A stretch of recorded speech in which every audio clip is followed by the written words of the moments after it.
रामराम सुरू. शेतकऱ्यावर आज अशी वेळ आली की अशी अगोदर कधीच वेळ नव्हती यायला. हे सोयाबीन पेरून आज 1-1.5 महिना होत आला.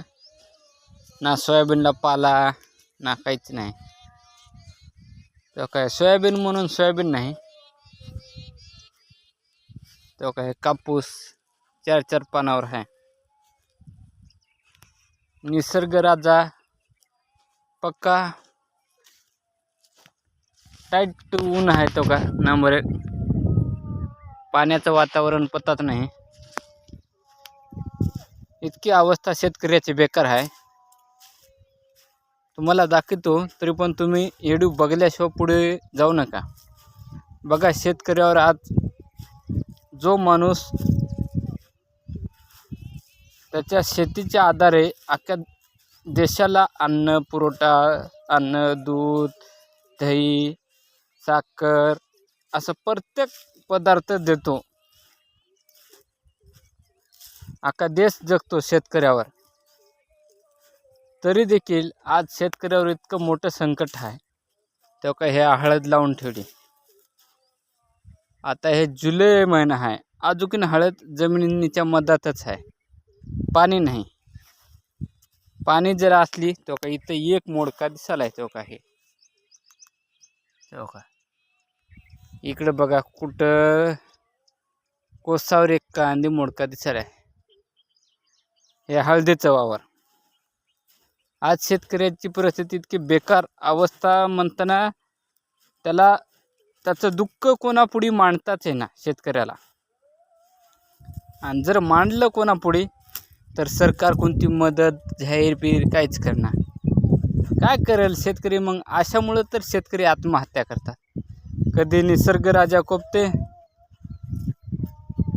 कधी असा दुष्काळ पडते, कधी शेतमालाला भाव नसते. काय करेल हो बिचारा शेतकरी? शेतकऱ्याच्या पोटाला जन्म घेणं हाच मोठा गुन्हा आहे. पण शेतकऱ्यानं जर शेतात पिकवणं गेलं, काही करणं गेलं तर जग कसं चालेल? काय खातील लोक? किती अवस्था बेकार आहे. बघा आता ह्या जुलै महिना संपला, अजून ह्या वावराच्या बेडच्या वर हळद नाही निघायला. कापूस 4-4 पानावर आहे, सोयाबीन बोट आहे. काय म्हणावं शेतकऱ्यानं? काय म्हणावं? नोकरीवाला एखादा जाते, महिनाभर नोकरी करते, महिन्याला पगार येते. शेतकऱ्याला तसं नसते. पण शेतकऱ्याला वरीसभर अगोदर पेरणी करायला 50-60 हजार रुपये खर्चावं लागते, लाख रुपये खर्चावं लागते.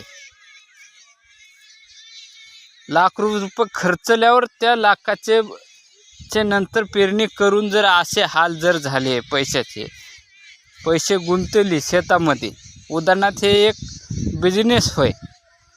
पैसे गुंतून जर ते शेतात जर शिवार चांगल नसला गेला तर त्याच्यावर मग शेतकऱ्यावर कर्ज वाढ होते. सावकाराची कर्ज वाढ झाले, सावकार येते घरला. मग मी काय करू म्हणते, तुमचं पीक नाही आलं म्हणून काय आम्ही काय पैसे बुडी टाका म्हणते. सावकार डायरेक्ट जमिनीवर कब्जा करते. मग शेतकऱ्यानं काय करावं? जमीन द्यावं त्याला. मग अशाच टेन्शन पायी घेते शेतकरी फाशी. किती अवघड कथा आहे शेतकऱ्याची. सावकार घरला, दुकानदार एक सावकार नाही. किराणा मालला असलाचा वेगळा सावकार, खता बियाण्याचा वेगळा सावकार, बँकेच्या नोटिसा वेगळ्याच. कर्जमाफी म्हणून आज 5-6 महिने होऊन गेले, अजून कर्जमाफी नाही झाली. ते तरी शेतकऱ्याला कर्जमाफी काय झालं असल्यावर काही दुसरे पैसे काय भेटत होते. तो का बघा हो, या कापसाचे हाल किती बेकार आहे. तो का एक बारीक तो का हे इकडलं सुकून तलंय. हे जरा हाय मोठं, नंतर चुका लावलेला तर कामातच नाही. किती अवस्था बेकार आहे शेतकऱ्याची, आहे की नाही? इतकी अवस्था बेकार शेतकरी इतकी कोणाचीच नसते. तरी पण शेतकरी एवढे हे होऊन सुद्धा घाबरत नाही. काळीज मनावर दगड ठेवून जगतो. इतकी कथा अवघड आहे शेतकऱ्याची. काय करावं. निसर्गराजा नंबर 1 उघडून बसला. पाणी पडलं असलं शिवार चांगलं राहत होते. शेतकरी सगळे आनंदात राहत होते. पाण्यानं आमदा दगा दिला आणि पुणे मुंबई म्हणताना बेधव पाऊसच पाऊस. पुणे मुंबईकडे काय इकडे पाऊस नाही. तिकडे काय आहे. सोयाबीन आहे काय, कापूस आहे काय, शेतकऱ्याची हळद आहे, काहीच नाही. लोकांच्या घरामध्ये पाणी गेलं. काय फायदा तिकडलं पाणी इकडं. आणि सरकार तर कोणती मदत जाहीर नाही, काहीच नाही. तो का कापसाचं किती बेकार हाल आहे शेतकऱ्याच्या. काय करावं मंडळी.